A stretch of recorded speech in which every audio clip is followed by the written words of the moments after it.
आप सभी को राधे राधे। आज हम 21 जनवरी की करंट अफेयर देखेंगे, साथ में स्टैटिक जीके के बेहतरीन प्रश्न देखेंगे जो कि आपको आगामी एग्जाम में देखने को मिल जाएंगे। तो स्टार्ट करते हैं। संघाई सहयोग संगठन के वर्ष 2023 के शिखर सम्मेलन की अध्यक्षता किसके द्वारा की जा रही है? दोस्तों, यह भारत द्वारा की जा रही है और संघाई सहयोग संगठन की स्थापना 1996 को हुई थी। उस समय इसका नाम संघाई 5 था।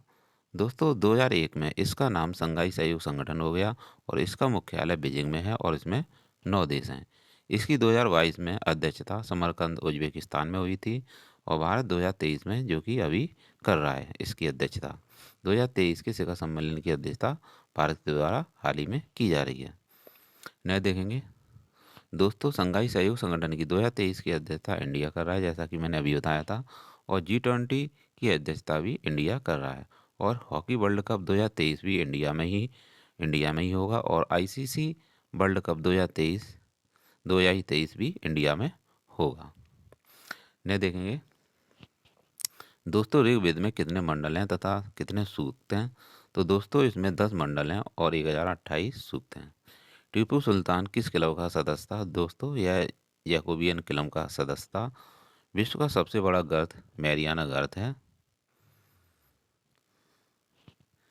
भारत की प्रस्तावना में संशोधन कब हुआ था? दोस्तों, यह 1976 में हुआ था, जो कि 42वां संविधान संशोधन है। वॉशिंग मशीन किस सिद्धांत पर कार्य करती है? दोस्तों, यह अपकेंद्रीय बल पर कार्य करती है। प्रवासी भारतीय दिवस कब मनाया गया था? दोस्तों, यह 9 जनवरी को मनाया गया था। पराक्रम दिवस कब मनाया जाता है? यह 23 जनवरी को मनाया जाता है, क्योंकि इस दिन सुभाष चंद्र बोस की जयंती होती है। इसी उपलक्ष्य में यह मनाया जाता है। ब्रांड फाइनेंस की वैश्विक IT ब्रांड सूची 2023 के अनुसार भारत की कौन सी IT कंपनी को शीर्ष 3 में स्थान प्राप्त हुआ है? तो दोस्तों, TCS और इन्फोसिस, इन दोनों को स्थान प्राप्त हुआ है। ब्रांड फाइनेंस की IT ब्रांड सूची में दूसरा स्थान TCS का है और तीसरा स्थान इन्फोसिस का है।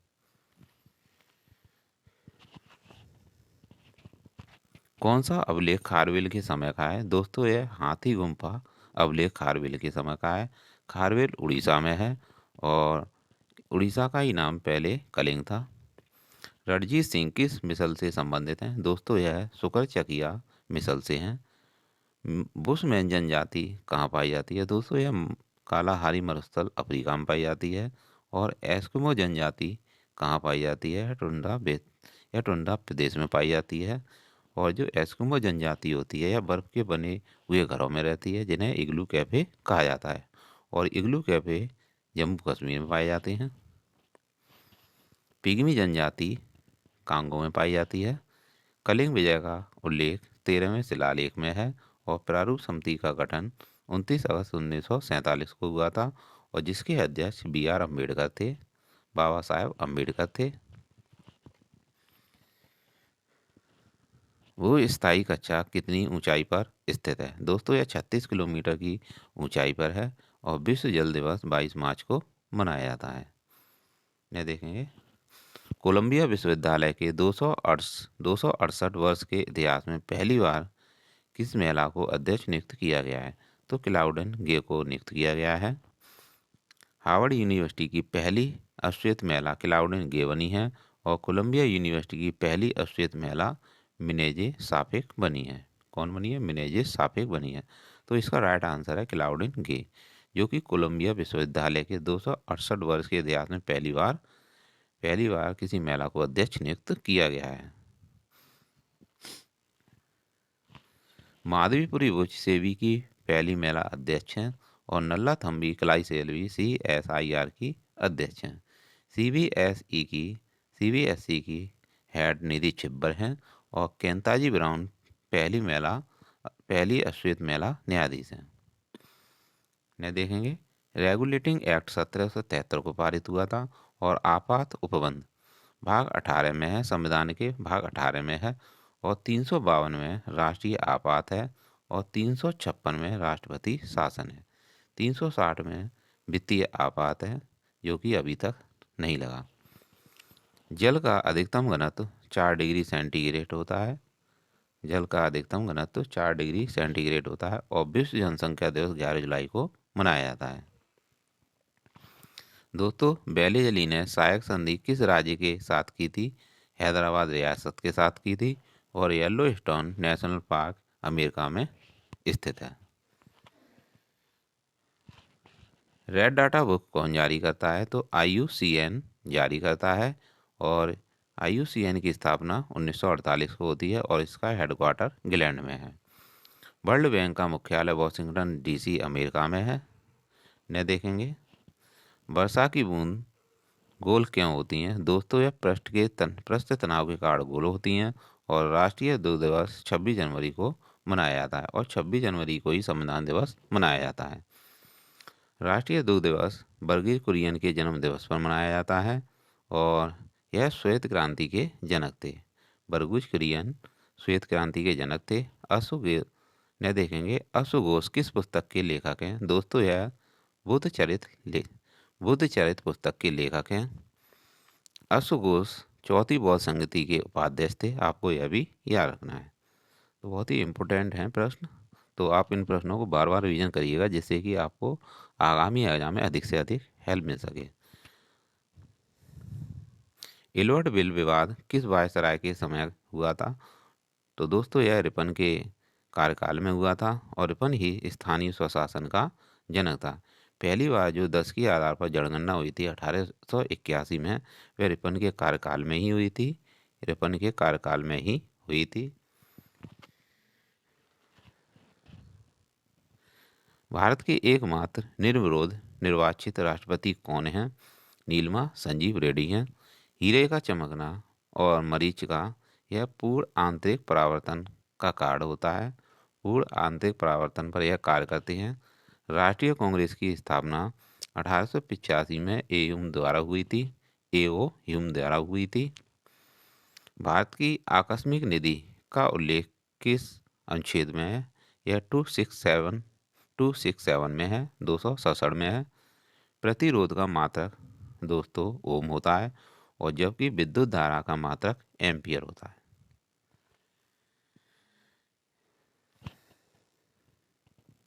SSN ग्रुप द्वारा हाल ही में कैंसर के किस प्रकार के लिए पहली जेनेरिक दवा पाल्बोसिक्लिब को लॉन्च किया गया है? दोस्तों ब्रेस्ट कैंसर के लिए इसे लॉन्च किया गया है और कैंसर के अध्ययन को ऑन्कोलॉजी कहते हैं। जेनेरिक दवा पाल्बोसिक्लिब को ब्रेस्ट कैंसर के लिए लॉन्च किया गया है। हाल ही में भारत के प्रसिद्ध सांची स्तूप के पूर्वी गेट की प्रतिकृति का अनावरण कहाँ किया गया है? दोस्तों इसका जर्मनी में अनावरण किया गया है। सांची का स्तूप पूर्वी गेट की प्रति आकृति का अनावरण जर्मनी की राजधानी बर्लिन में किया गया है। सांची का स्तूप रायसेन जिला मध्य में स्थित है और इसका निर्माण सम्राट अशोक ने कराया था। सांची का स्तूप यूनेस्को में 1989 में शामिल है। यूनेस्को के 1989 में शामिल है और सांची का स्तूप 200 रुपये के नोट पर भी अंकित है।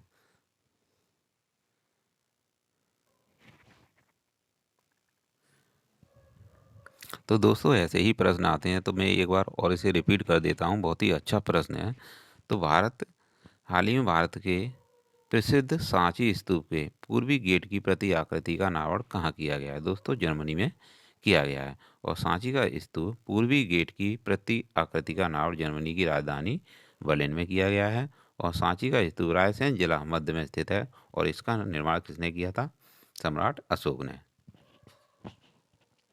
सांची का स्तूप यूनेस्को में 1989 में शामिल किया गया और सांची का स्तूप जो है और इसकी आकृति को 200 रुपये के नोट पर अंकित किया गया है। ने देखेंगे भारत में आने वाली विदेशी शक्तियों में सबसे पहले कौन आया था? सबसे पहले पुर्तगाली आए थे और इनका केंद्र था गोवा और इन्होंने ही तंबाकू की खेती करना सिखाया था। और गोवा के बारे में देखेंगे गोवा हर घर जल प्रमाणित वाला राज्य है और रेबीज मुक्त वाला राज्य भी गोवा है। और पुर्तगाली सबसे लास्ट में गए थे।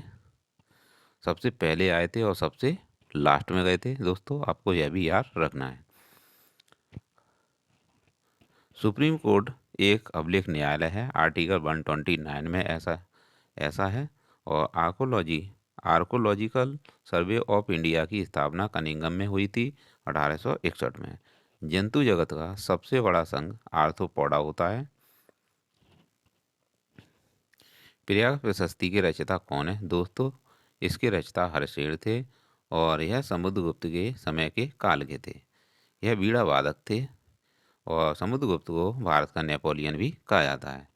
हैदराबाद में पहला गोल्ड एटीएम स्थापित किया गया है और हैदराबाद से रिलेटेड विंग्स इंडिया शुरू की गई है पहल। Tree city of the world Hyderabad और मुंबई को कहा जाता है और ओजोन को मापने की इकाई डॉप्सन होती है। ने देखेंगे दोस्तों, हाल ही में विश्व आर्थिक मंच द्वारा किस भारतीय शहर में चौथी औद्योगिक क्रांति का 18वां वैश्विक केंद्र स्थापित करने का समझौता किया गया है?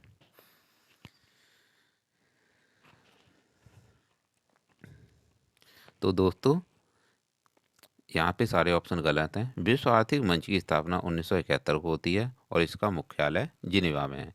इसकी जो शीतकालीन बैठक हुई है वह दावोस में हुई है। कहाँ हुई है? दावोस में हुई है। और चौथी औद्योगिक क्रांति का 18वां वैश्विक केंद्र को हैदराबाद में स्थापित किया जाएगा। कहाँ किया जाएगा? हैदराबाद में स्थापित किया जाएगा। तो दोस्तों, आपकी समझ में यह प्रश्न आ गया होगा। हाल ही में विश्व आर्थिक मंच द्वारा किस भारतीय शहर में चौथी औद्योगिक क्रांति का 18वां वैश्विक केंद्र स्थापित करने का समझौता किया गया है? तो कहाँ किया गया? हैदराबाद में। और जो विश्व आर्थिक मंच है इसकी स्थापना 1971 को होती है और इसका मुख्यालय जिनेवा में है। और इसकी जो शीतकालीन बैठक हुई थी वह दावोस में हुई थी। ये सारे ऑप्शन गलत हैं। ने देखेंगे ओजोन परत समताप मंडल में पाई जाती है और ये पराबैंगनी किरणों को रोकने का काम करती है। ओजोन परत से रिलेटेड आपका एक पॉइंट है मोटा मोटा, वह है मॉन्ट्रियल प्रोटोकॉल, जो कि 16 सितंबर 1987 को हुआ था ओजोन परत के संरक्षण के लिए। ने देखेंगे ओजोन छिद्र की खोज फोरमैन ने की थी और मॉन्ट्रियल प्रोटोकॉल, जैसा कि मैंने अभी बताया था, 16 सितंबर 1987 को होता है और जो कि कनाडा में होता है ओजोन परत के संरक्षण के लिए। किस विटामिन की कमी से बांझपन उत्पन्न होता है? दोस्तों, विटामिन ई की कमी से बांझपन उत्पन्न होता है। विटामिन ए का नाम रेटिनॉल है और विटामिन सी का नाम एस्कॉर्बिक अम्ल है। विटामिन डी का नाम कैल्सीफेरॉल है और विटामिन ई का नाम टेकोफेरॉल है। विटामिन के का नाम फिलोक्यूविनैन है फिलोक्यूविनैन है और विटामिन बी 12 का नाम साइनोकोवोलिन है। यह देखेंगे भारत में सामुदायिक विकास कार्यक्रम किस पंचवर्षीय योजना में शुरू हुआ था? तो यह पहली पंचवर्षीय योजना में शुरू हुआ था, जो कि पहली जो पंचवर्षीय योजना थी 1951 से 1956 तक की थी। यह हैरत डॉमर मॉडल पर आधारित थी, जो कि 1952 को हुआ था। भारत में सामुदायिक जो विकास कार्यक्रम हुआ था वह 1952 को हुआ था और यह पहली पंचवर्षीय योजना में हुआ था, जो कि 1951 से 1956 तक की है। और यह किस पर आधारित है? यह हैरॉथ डॉमर मॉडल पर आधारित है। तो आपको यह भी याद रखना है। खाद्य और कृषि संगठन का मुख्यालय रोम, इटली में है और इसकी स्थापना 16 अक्टूबर 1945 को होती है। खाद्य दिवस 16 अक्टूबर को मनाया जाता है, इसीलिए खाद्य दिवस 16 अक्टूबर को मनाया जाता है। बौद्ध धर्म किस बौद्ध संगति में दो सांप्रदायिक विभक्त में हो गया था? तो चौथी बौद्ध संगति में अलग हो गया था, हीनयान और महायान में। ब्रह्मोस मिसाइल हाल ही में फिलीपींस को दी गई है। न देखेंगे हाल ही में भारत सरकार द्वारा किस राष्ट्र को पेंटावेलेंट टीकों की 12,500 खुराक दान करने की घोषणा की गई है? तो क्यूबा को दान करने की घोषणा की गई है।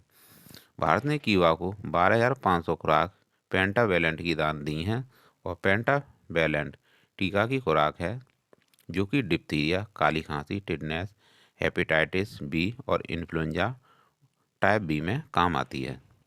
कीवा को चीनी का कटोरा भी कहा जाता है। तो राइट आंसर इसका क्यूबा है, जो कि इसे पेंटावेलेंट टीकों की 12,500 खुराक दी गई हैं।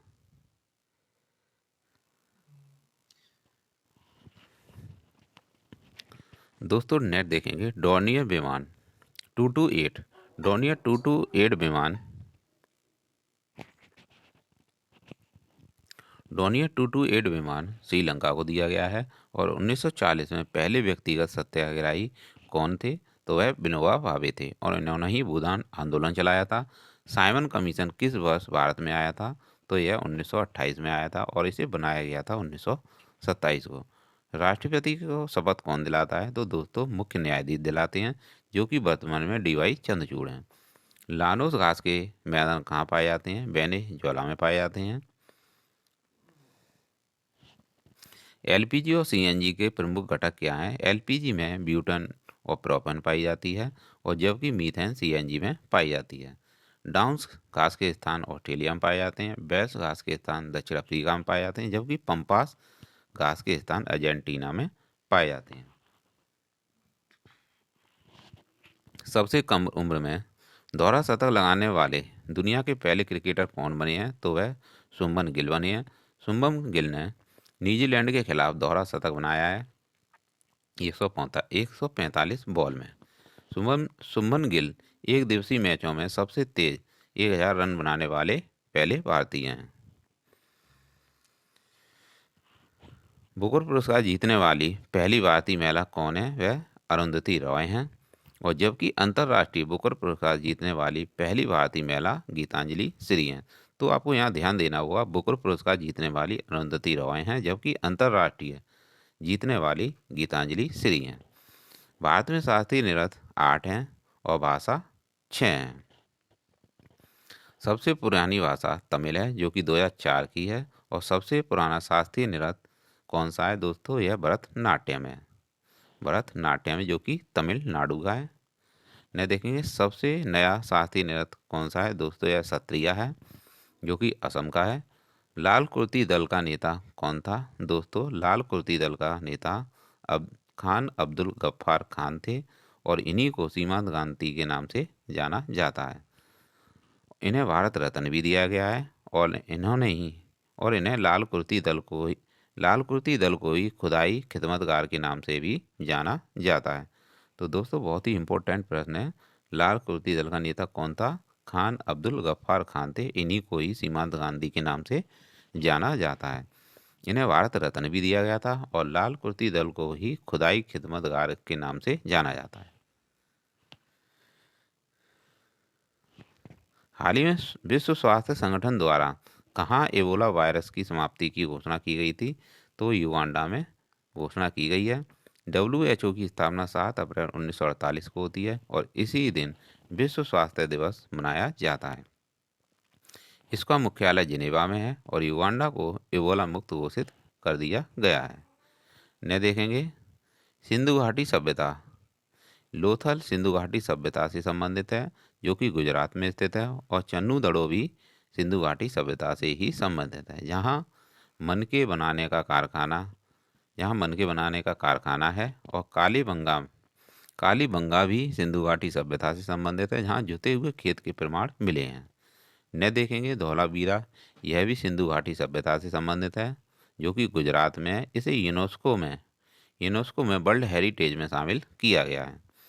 न देखेंगे कांग्रेस की पहली भारतीय महिला अध्यक्ष सरोजिनी नायडू हैं और पहली महिला राज्यपाल एनी बेसेंट थी। समान सिविल संहिता का उल्लेख आर्टिकल 44 में है। यह देखेंगे भारत द्वारा किस देश की नौसेना के साथ बरूड द्विपक्षीय अभ्यास के 21वें संस्करण का आयोजन किया जा रहा है? तो फ्रांस के साथ यह आयोजन किया जा रहा है।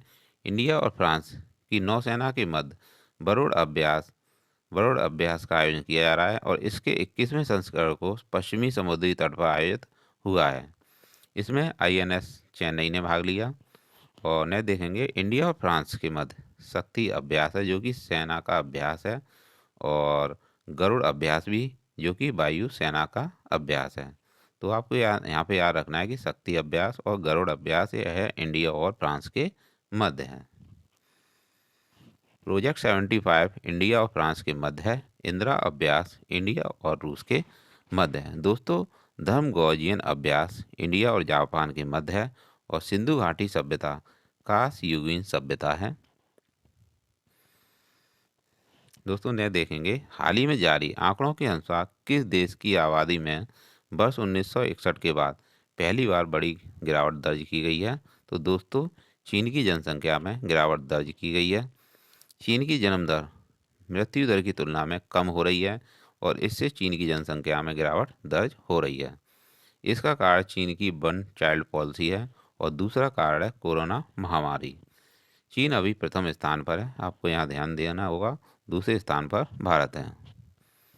कार्ल लैंड स्टीनर ने किसकी खोज की थी? दोस्तों इन्होंने ब्लड ग्रुप की खोज की थी। दोस्तों इन्होंने ब्लड ग्रुप की खोज की थी। और सत्यमेव जयते शब्द का उल्लेख मुंडको उपनिषद में है। विशाख दत्त द्वारा कौन सी पुस्तक लिखी गई? मुद्रा राक्षस लिखी गई। और धम्म चक्र प्रवर्तन का संबंध है भगवान बुद्ध से। और इनके द्वारा पहला उपदेश सारनाथ में दिया गया था और इसी को धम्म चक्र प्रवर्तन कहते हैं। दोस्तों नया देखेंगे, भगवान बुद्ध को मोक्ष की प्राप्ति कुशीनगर में होती है और इसी को महापरिनिर्वाण कहा जाता है। भारत से रिलेटेड देखेंगे, भारत चेचक मुक्त हो गया है और चेचक के टीके की खोज एडवर्ड जेनर ने की थी। बंगाल के पहले गवर्नर जनरल कौन थे? दोस्तों वॉरेन हेस्टिंग थे। कौन थे? बंगाल के पहले गवर्नर जनरल वॉरेन हेस्टिंग थे। और बंगाल के पहले गवर्नर क्लाइव थे। कौन थे? क्लाइव थे। और भारत के पहले गवर्नर जनरल कौन थे? विलियम बेंटिक थे। भारत का पहला गवर्नर जनरल कौन था? विलियम बेंटिक था। ये देखेंगे, भारत का पहला वायसराय कैनिंग था। और आज़ाद भारत के पहले गवर्नर जनरल कौन था? माउंटबेटन था। तो आज़ाद भारत के पहले कौन थे? गवर्नर जनरल माउंटबेटन थे।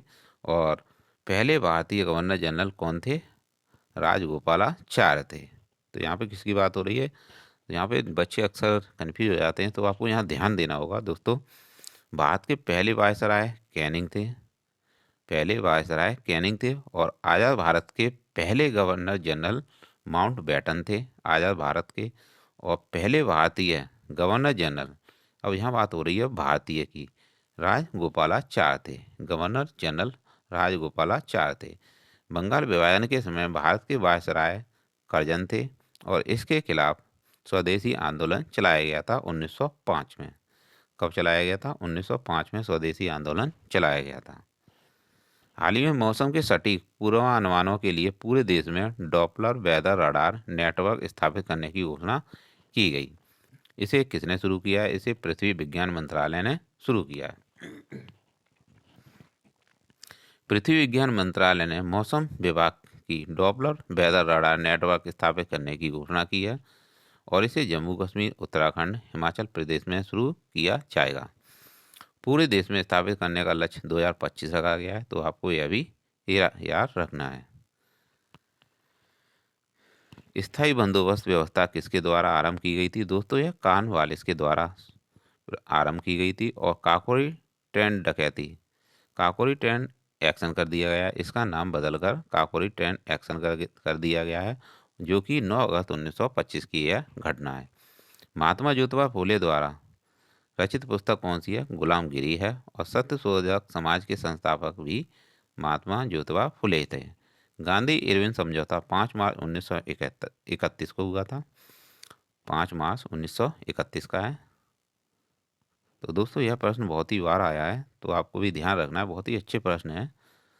गांधी इरविन समझौता 5 मार्च 1931 को हुआ था। भगत सिंह, राजगुरु और सुखदेव को फांसी लाहौर षड्यंत्र में दी गई थी 23 मार्च 1931 को। लखनऊ अधिवेशन 1916 की अध्यक्षता अंबिका चरण मजूमदार ने की थी। और विश्व ओजोन दिवस 16 सितंबर को मनाया जाता है, जो कि 16 सितंबर 1987 का है। ओजोन परत के संरक्षण के लिए हुआ था, जो कि कनाडा में हुआ था।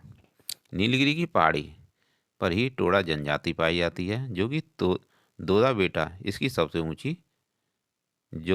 ऊंची चोटी है। यहाँ पे जनजाति गलत लिख गया है। वर्मी कल्चर केंचुआ पालन से संबंधित है। पर्यावरण मंत्रालय द्वारा हाल ही में नील कुरिंजी को संरक्षित पौधों की सूची में शामिल किया गया है। यह भारत के किस भौगोलिक क्षेत्र से संबंधित है? दोस्तों यह पश्चिमी घाट से संबंधित है। नीलकुरिंजी, नीलकुरिंजी पश्चिमी घाट में पाया जाता है और वन्य जीव संरक्षण एक्ट 1972 के तहत इसे सुरक्षित पौधा किया गया है। पश्चिमी घाट को सहयाद्री भी कहा जाता है, सहयाद्री भी कहते हैं। और माधव गौड़गिल समिति पश्चिमी घाट के संरक्षण के लिए बनाई गई है। तो दोस्तों आपको इसके बारे में एक मोटा पॉइंट और याद रखना पड़ेगा, यह 12 साल में एक बार खिलता है। यह 12 साल में एक बार खिलता है, इसलिए ऐसा किया गया है। जल्लीकट्टू 2023, जिसे मट्टू पोंगल भी कहते हैं, हाल ही में कहाँ शुरू हुआ है? दोस्तों यह तमिलनाडु में शुरू हुआ है। मकर संक्रांति पर तमिलनाडु में पोंगल होता है और इसी दौरान जल्लीकट्टू का आयोजन भी किया जाता है। जिस दिन यह होता है उसी दिन को मट्टू कहते हैं। विश्व आर्थिक मंच की 53वीं बैठक का आयोजन कहाँ किया जा रहा है? दोस्तों इसका आयोजन दावोस में किया जा रहा है। विश्व आर्थिक मंच की स्थापना हुई थी 1971 को हुई थी और इसका मुख्यालय जिनेवा में है।